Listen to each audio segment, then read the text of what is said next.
자, 안녕하십니까. 화학 배철원입니다.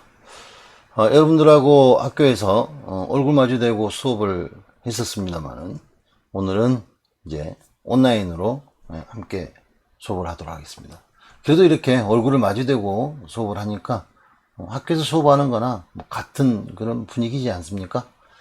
여러분들도 학교 수업하듯이 똑같이 긴장된 마음으로 수업을 받으시고 오늘 또 재밌게 우리 학교에서 항상 재밌게 수업했잖아요. 오늘 또 아주 재밌게 수업을 할 수 있었으면 좋겠습니다.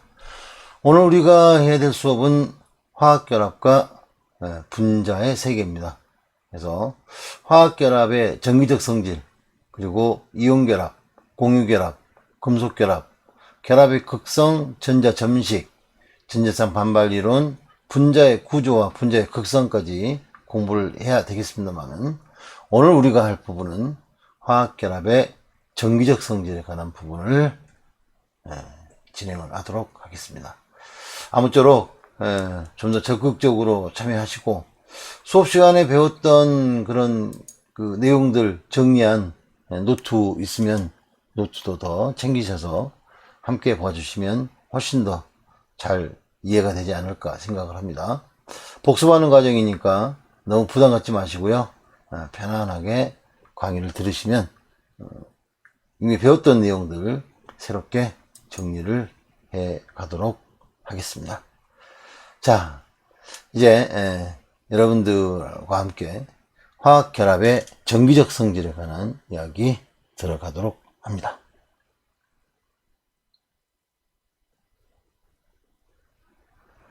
화학결합과 분자의 세계 중에서 화학결합의 전기적 성질은 먼저 몇 개의 동굴을 좀 보고 그 동굴이 형성되어지는 그런 모습들의 차이점을 비교를 해 보도록 하겠습니다.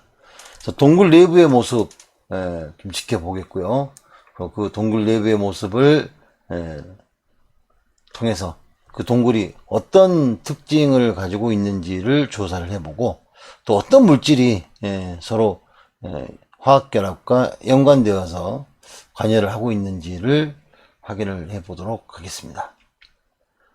자, 그림은 멕시코에 있는 나이카 광산이라고 하는 광산에서 발견된 내부 모습입니다. 여기 지금 이렇게 하얗게 보이는 얘들이 바로 요 황산칼슘으로 만들어진 석고죠. 여러분들이 석고라고 하는 건 이미 알고 있을 겁니다. 뼈 같은 거 부러졌을 때 그 단단하게 굳으라고 해주는 하얀 그 석고 있지 않습니까? 바로 그 석고 성분으로 만들어지는 게 바로 요 하얀 부분입니다. 이런 석고와 같은 그런 결정이 굴 내부에 기둥처럼 이게 받치고 있다는 거죠. 굴 내부의 모습을, 실제 모습을 좀, 간단하게나마 우리가 봐보도록 하겠습니다. 지금 여기에는 이제, 그저 하얗게만 보이지만, 사람들 크기하고, 석고 크기하고 차이가 엄청나죠? 자, 그 석고의 모습을 가까이서 찍은 그런, 영상을 아주 간단하게 보도록 하겠습니다.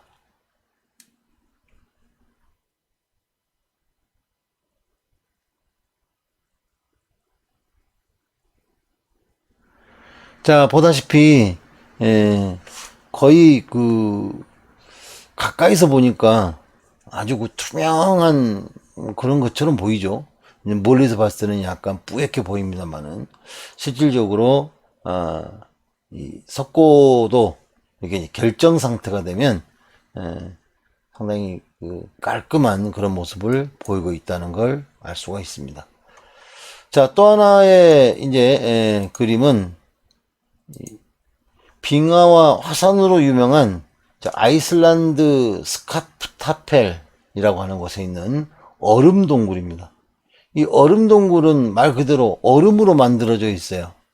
그래서 빙하 아래에서 흐르는 물과 화산에서 올라오는 지열에 의해서 빙하 내부가 녹으면서 마치 이렇게 얼음으로 구성이 되어 있습니다.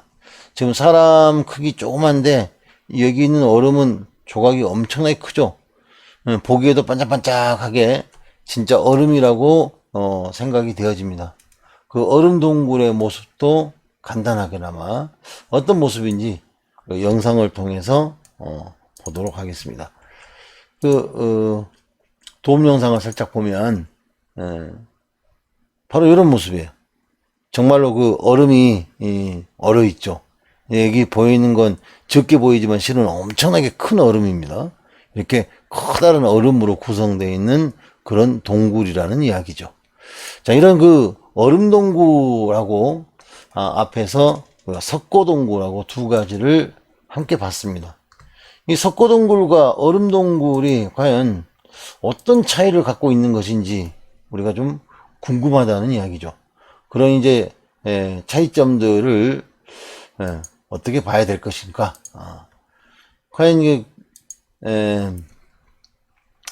왜 이런 그 동굴이 서로 차이를 갖게 되는 것인지 한 번쯤은 생각을 해볼 필요가 있지 않나 그렇게 생각을 합니다. 자, 멕시코 나이카 동굴과 아이슬란드 동굴 내부의 모습이 서로 다른 까닭은 동굴을 이루는 물질의 성질이 다르기 때문이겠죠. 그러면 앞에서 제시했던 내용들을 여러분들이 참고를 해서 과연 어떤 것들이 서로가 차이를 주는 것일까 라고 생각을 해 봅시다. 앞에서 말했듯이 이 멕시코 나이카 동굴은 주성분이 바로 황산입니다. 황산칼슘입니다. 이 황산칼슘은 바로 이제 석고를 만드는 그런 재료이고요. 그 석고를 만드는 재료로 이루어져 있기 때문에 석고를 만드는 재료인 이 황산칼슘은 이온 결합을 이루는 물질이죠. 이온 결합을 이루는 물질이기 때문에 소금과 같은 그런 상태다라고 보셔도 되겠고요. 이온 결합을 이루는 물질들은 이온의 종류에 따라서 좀 약간 그 특이한 그런 결정 형태를 보이고 있습니다. 하지만 얼음 동굴은 이온 결합이 아니라 공유 결합입니다. 즉 얼음이 형성되어 있는 것이고 우리가 많이 봤던 그런 얼음의 모습과 똑같은 모습으로 아주 매끄럽고 부드럽게 구성이 되어져 있습니다. 이처럼 동굴 내부를 이루는 그런 물질들이 누구냐에 따라서 동굴의 모습이 다르게 보이죠. 자, 또 다른 동굴을 좀 보도록 하겠습니다. 우리나라에서 볼 수 있는 석회동굴이에요. 그리고 제주도에 가서 볼 수 있는 용암동굴입니다. 석회동굴은 뭐로 구성이 되어 있죠? 네, 그렇습니다. 바로 탄산칼슘. 우리가 석회암이라고 부르는 이 탄산칼슘으로 구성이 되어 있습니다. 석회암은 CaCO3, 이 탄산칼슘이 주성분인데요. 탄산칼슘은 보다시피 칼슘이라는 금속과 탄산이라는 비금속으로 되어 있는 이온결합성 물질입니다. 그래서 이것도 석고처럼 좀 이렇게 뭔가 그 가루 성분이 있는 그런 희뿌연한 상태를 보여주고 있어요. 하지만 용암동굴을 봅시다. 용암동굴은 뜨거운 이 화산재가 지나가면서 이 돌멩이들을 다 녹여버렸습니다. 그러니까 보다시피 아주 부드러운 그런 모습으로 보이죠. 이미 표면이 다 긁혀서 우리 자갈처럼 좀 부드러운 상태로 이미 돼버렸다라고 볼 수 있습니다. 즉 석회동굴은 탄산칼슘이 주성분인 상태에서 이 석회암이 녹은 거고요. 용암동굴은 뜨거운 용암이 흘러가면서 바로 그 돌멩이들을 녹여버린 거죠. 그래서 석회동굴에 비해서 내부 모습이 단순하다라고 하는 건 이게 맨질맨질하니 돌이 다 깎여버린 그런 모습이기 때문에 생기는 것입니다. 자, 오늘은 화학결합의 전기적 성질 그리고 전자, 그래서 실험을 통해 화학결합의 전기적 성질을 알아보고요. 이온결합과 공유결합 형성에 전자가 관여하고 있다는, 우리가 이온 결합이나 공유 결합이 이루어질 때는 항상 전자가 관여를 합니다. 그래서 그 이온 결합과 공유 결합의 형성 과정에서 전자라고 하는 게 관여하고 있다는 사실을 항상 기억을 하시고, 자, 오늘 이 화학 결합에서 특히 이온 결합에 관한 그런 부분들을 준비할 수 있는 내용들을 보도록 하겠습니다. 자, 간단하게 원자들이 화학 결합을 통해 다양한 물질을 이루고 있는데, 이 화학 결합에 관여하는 것이 무엇인지를 알아보는 간단한 영상을 하나 보도록 하겠습니다. 염소는 황록색의 유독한 기체야. 하지만 염소가 나트륨과 결합하면 염화 나트륨이 되지. 짜! 원자들은 화학 결합을 통해 다양한 물질을 이룹니다. 화학 결합의 형성에 관여하는 것은 무엇일까요? 자, 원자들이 화학 결합을 통해서 다양한 물질을 이루게 되고요. 이렇게 이제 화학 결합에 관여하는 것은 과연 무엇일 것인가? 그걸 이제 알아보는 게 오늘 우리의 숙제입니다. 우리는 평생 수많은 사람을 만나면서 살아갑니다. 주기율표 원자들도 같은 원자들끼리 혹은 서로 다른 원자들끼리 만나게 되는데, 마치 인간이 서로 비슷한 성향의 사람을 만날 수도 있고 서로 반대 성향의 사람을 만날 수도 있는 그런 관계와 같습니다. 자, 이렇게 같은 원자끼리 만난다든지 서로 성격이 다른 원자끼리 만나는 경우에 어떠한 결합이 형성이 될 것인가, 그리고 그런 결합의 형성에 관여하는 것은 과연 무엇일까 하는 걸 생각을 해봐야 되겠습니다. 과연 무엇일 것 같아요? 여러분이 생각할 때는? 그렇죠. 원자 사이의 결합에는 바로 전자가 관여하고 있다는 겁니다. 세상의 모든 결합은 이 전자라고 하는 것이 관여를 하고 있고요. 이 전자를 주거나 받거나 아니면 함께 공유함으로써 바로 이제 모든 원자 간의 결합이 진행이 되고 있습니다. 자, 화학결합에 해당되는 염화나트륨의 용융액의 전기분해를 한번 진행을 해볼 계획입니다. 용융액이라고 하는 건 뭘 말하는 거죠? 고체를 액체로 녹인 게 용융입니다. 물에 녹인 게 아니에요. 그래서 이 염화나트륨, 일명 우리가 소금이라고 생각을 하죠. 그 소금 액체, 소금을 뜨겁게 가열하면 액체가 됩니다. 물에 녹인 게 아닙니다. 소금을 뜨겁게 가열해서 그 액체 상태의 소금을 전기분해를 시켜보는 거예요. 자, 다음은 민수가 염화나트륨 용융의 그 전기분해 실험에 관해 조사하고 쓴 보고서의 일부입니다. 보고서를 여러분이 함께 완성을 해 보도록 하죠. 먼저 실험 과정입니다. 고체 염화나트륨이 들어있는 도가니에 전극을 넣고 전원장치와 전구를 연결한 다음 가열했다 식히면서 변화를 관찰합니다. 여기서 가열을 하게 되면 어떻게 될까요? 액체로 녹겠죠. 자, 식혀버리면 어떻게 될까요? 다시 고체가 되겠죠. 그래서 액체로 녹았을 때와 다시 고체로 돌아왔을 때 바로 전기를 통할 것이냐 통하지 않을 것이냐, 이제 그 부분을 우리가 한번 생각을 해보자는 것입니다. 자, 염화나트륨, 여기는 용융액이니까 지금 녹은 상태를 말하는 거고요. 녹지 않은 상태는 그냥 소금이 들어있다고 생각하시면 돼요.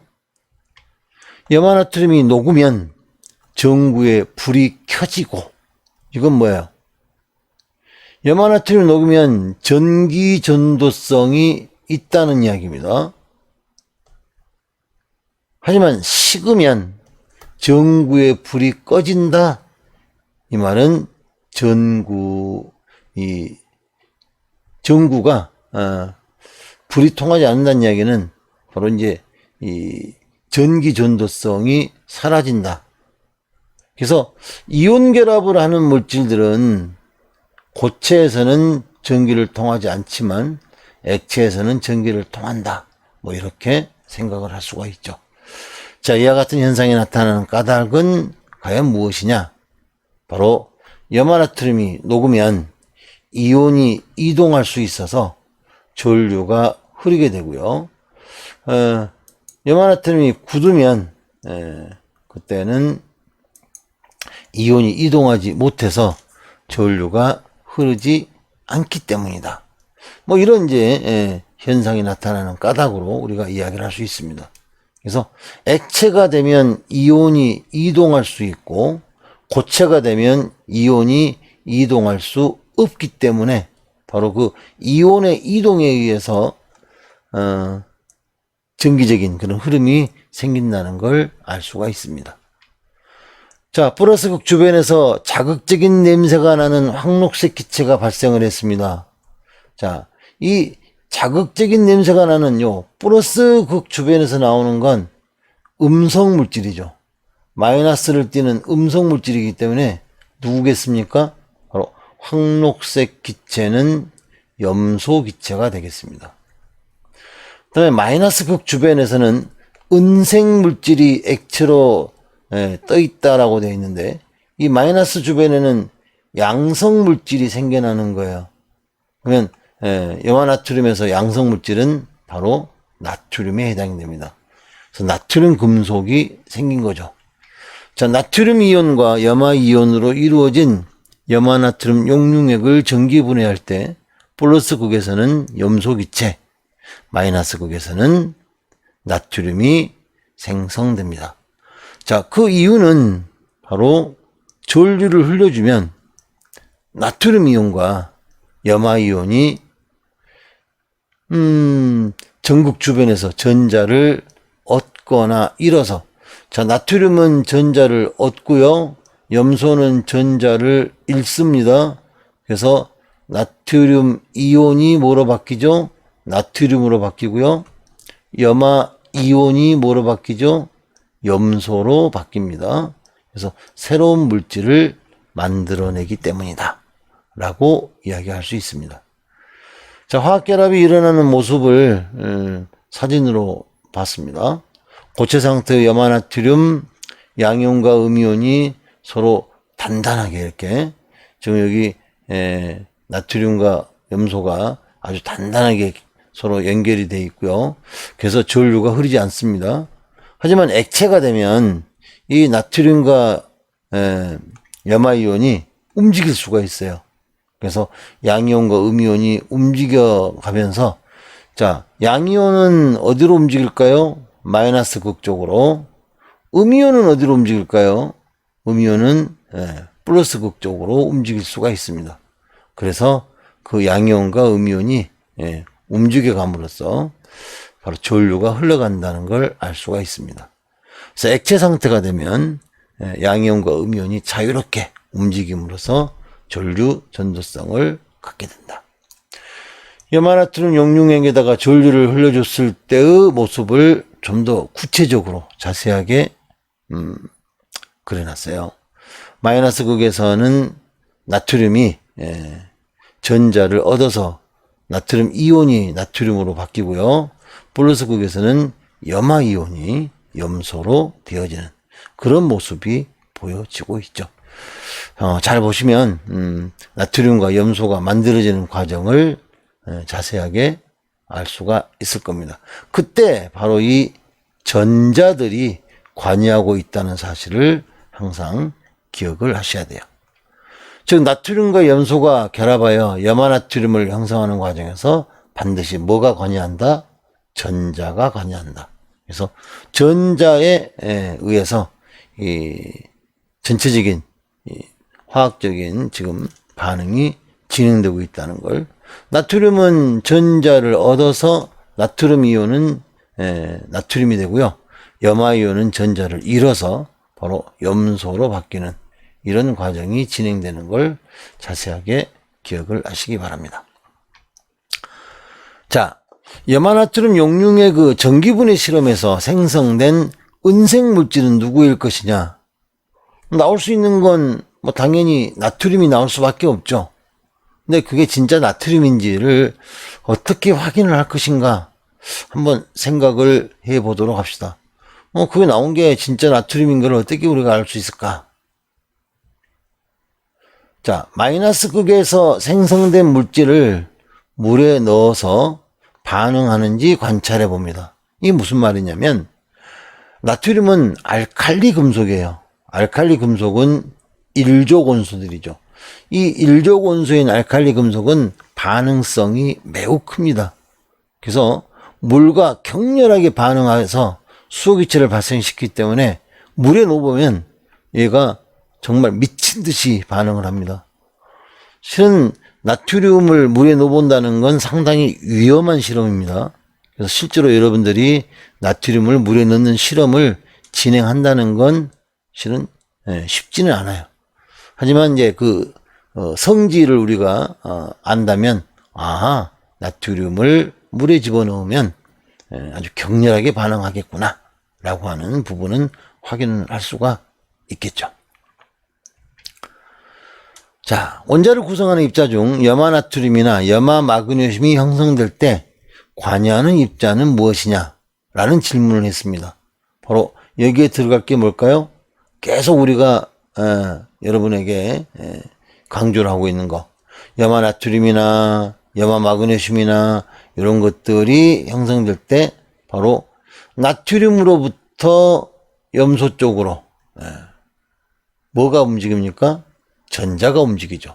바로 이런 관여하는 입자는 바로 전자다라고 말을 할 수 있습니다. 두 번째, 염화나트륨은 고체에서는 전기류가 흐르지 않습니다. 하지만 액체에서는 전류가 흐릅니다. 자, 그 까닭은 무엇인가? 한번 여러분이 대답을 해볼까요? 앞에서 이미 다뤘던 내용입니다. 고체에서는 이온들이 움직일 수 없습니다. 제자리에 고정되어 있죠. 양이온과 음이온이 고정되어 있지만 액체가 되면 양이온과 음이온이 자유롭게 움직일 수 있습니다. 그래서 액체 상태에서는 이온들이 움직일 수 있기 때문에 전류가 흐른다. 그래서 액체에서는 이온들이 자유롭게 움직일 수 있기 때문에 전류가 잘 흐른다 라고 말할 수가 있을 것 같습니다. 자, 무르 전기분해 실험을 한번 해보면 좋겠는데 우리가 직접 할 수는 없는 거고요. 지금 그렇죠? 이런 이제 전기분해 실험하는 과정을 우리가 영상을 통해서 좀 지켜보도록 하겠습니다. 일단 전기분해 실험할 때 준비물 쭉 나와 있습니다. 황산나트륨, 증류수, 혼판, 빨대, 침핀, 전선, 비커, 건전지, 뭐 플라스틱 병 등등. 우리 안전을 위해서 보안경이나 실험용 장갑도 준비를 해야 되겠고요. 자, 무르 전기분해 실험을 통해서 물 분자를 이루는 결합에 전자가 관여하고 있음을 여러분들이 확실하게 알아야 될 것 같습니다. 자, 무르 전기분해 실험을 이제 할 거예요. 잘 보시고요. 무르 전기분해 실험이 어떻게 진행되는지 한번 자세하게 봐주시기 바랍니다. 이번 시간에는 물의 전기분해 실험을 통하여 물 분자를 이루는 결합에 전자가 관여한다는 사실을 확인해 보겠습니다.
자, 화학결합에서 전기적 성질을 알아보기 위해서 우리가 봤던 게 무르 전기분해 실험이었습니다.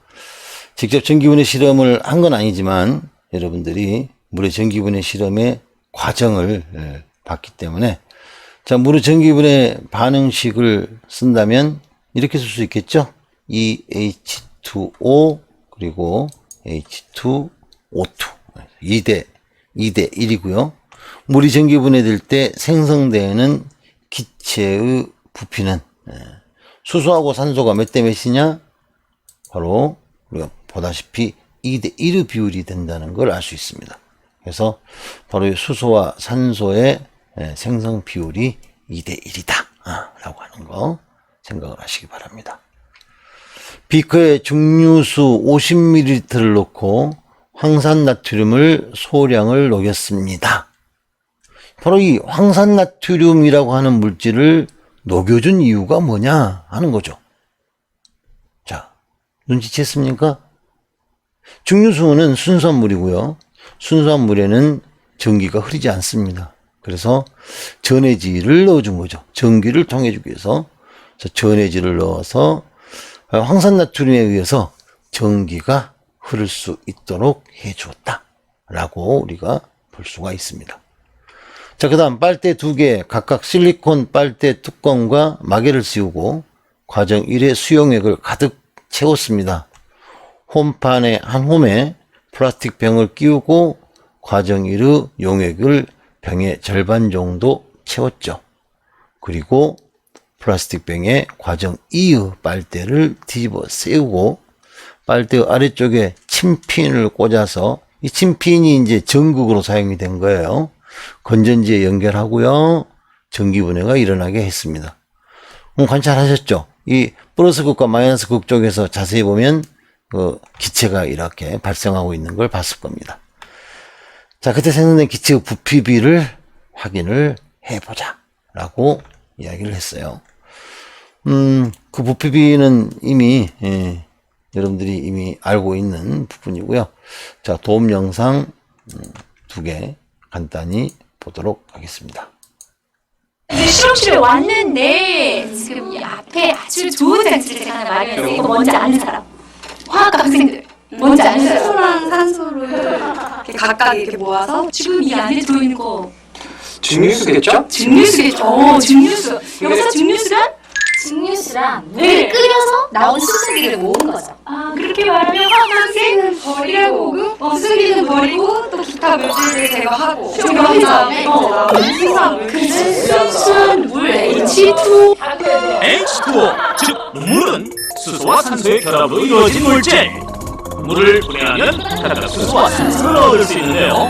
물을 분해하는 방법은 전기분해가 가장 많이 이용됩니다. 그래서 물을 전기분해해봤는데요. 수소는 플러스라 마이너스로 보이죠. 그렇다면 산소는 그래서 여기가 바로 플러스 연결되죠. 산소는 아무래도 상대적으로 마이너스니까 플러스랑 칠해서 여기 산소가 모이게 되겠죠. 자, 이런데 보니까 뭔가 좀 이상하지 않아요? 여기는 산소 요만큼 달라 이만큼 뭐가 좀 틀리지 않아요? 비율이 되게 그렇습니다. 물을 전기분해했을 때 모을 수 있는 산소와 수소의 부피가 각각 다르기 때문인데요. 수소와 산소의 부피 비율은 2대 1. 자, 이거 H가 여기는 두 부피, 그리고 여기가 산소가 한 부피가 있는데, 그럼 이렇게만 모으면 뭐예요? 지금 나 여기다 모으고 싶은데 방법을 좀 찾아보세요, 화가 브레인을. 어떻게 모을 수 있을까요? 산소는 우선 공기보다 무거우니까 이제 하방 치환을 할 수도 있는데 산소가 지금 색깔이 없잖아요, 그죠? 색깔이 없으니까 이렇게 수상 치환을 해서 공기를 보일 수 있게. 자, 이렇게 한번 모아보겠습니다. 그러면은 이렇게 어떻게 하는지 알죠? 막은 다음에 이렇게 넣어서 물을 가득 넣은 상태에서 공기 들어. 자, 공기 들어가면 코크를 내려주십시오. 물을 와. 오, 많이. 산소가 모이는 걸 볼 수가 있습니다. 첫 번째 실험, 물을 전기분해해서 수소와 산소를 얻을 수 있었습니다. 뭔지 알겠죠? 네. 이름 아무튼 작게 모인 거 산소. 훌륭합니다. 많이 모인 거 수소. 물을 가지고 수소와 산소를 만들 실험 우리가 서로 찾아줍니다. 시험이 차차 풀리는 가운데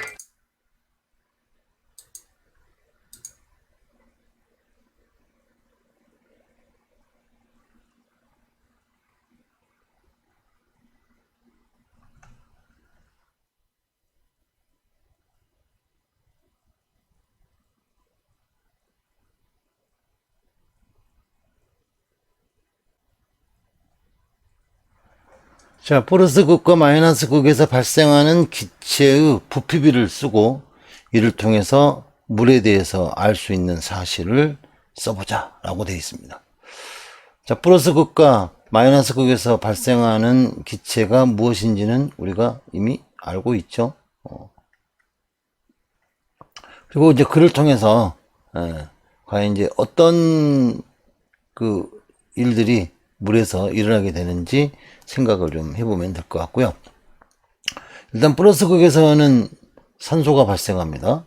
마이너스 극에서는 수소가 발생하고요. 얘들이 발생하는 비율은 1대 2. 그래서 물은 수소와 산소, 즉 산소와 수소가 1대 2의 비율로 결합한 그런 물질인 것을 알 수 있습니다. 자, 그래서 기체의 부피가 1대 2이고 산소와 수소가 1대 2의 비율로 결합을 한 상태다. 자, 전류를 흘려보냈을 때 물이 분해되는 과정을, 물이 분해되는 과정을 전자를 통해서 알아보자. 이건 반응 과정, 분해 반응의 과정을 여러분들이 봐야 되는데, 실은 이렇죠. 바로 이제 물이 산소를 만드는 과정과 물이 수소를 만드는 과정, 약간 복잡합니다. 그래도 이 화학 반응식을 적어 놓고 곰곰하게 잘 생각을 하면 이렇게 해서 얘들이 만들어지는구나. 그래서 물이 산소를 만드는 과정과 물이 수소를 만드는 과정도 한 번쯤은 알아두시면 다음에 언젠가는 도움이 되지 않을까 생각을 해요. 자, 물의 전기분해 실험을 통해 알 수 있는 사실을 물 분자를 이루는 결합의 전기적 성질과 연관지어서 생각을 해보자. 자, 물 분자를 이루는 결합의 전기적 성질과 이 전기분해 실험과의 어떤 연관성을 알아보라는 것인데, 물에 전류가 흐르면 전극 주변에서 전자를 잃거나 얻어서 분해가 일어나게 되고, 이를 통해서 물 분자는 화학결합에 전자가 관여하고 있음을 알 수 있다. 이게 이제 모범적인 그런 답이 되겠습니다.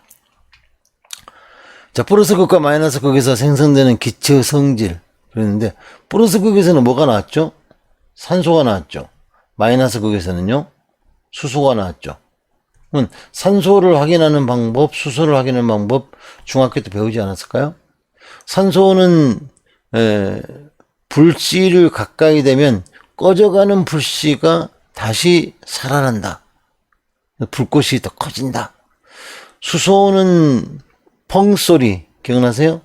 수소는 불을 가까이 대면 뻥소리를 내면서 폭발적으로 반응을 합니다. 그래서 그런 특성이 수소와 산소를 확인하는 방법이기도 하죠. 즉 플러스 극에서 산소는 조연성이 있기 때문에 향불을 가까이 대면 환하게 타오른다. 마이너스 극에서 수소는 가연성이 있기 때문에 펑 소리를 내면서 타오른다. 뭐 이렇게 수소와 산소를 확인하는 방법은 이미 중학교 때 우리가 배웠던 걸로 기억이 납니다. 자, 여러분들과 1시간 금방 지나가 버렸네요. 뭐 1시간이 다 된 건 아니지만 나머지 시간은 오늘 배웠던 내용들 좀 정리하시고요. 그리고 필기하신 내용들이 있으시면 앞에 이렇게 뒤져가면서 다시 한번 정리하시면 되겠습니다.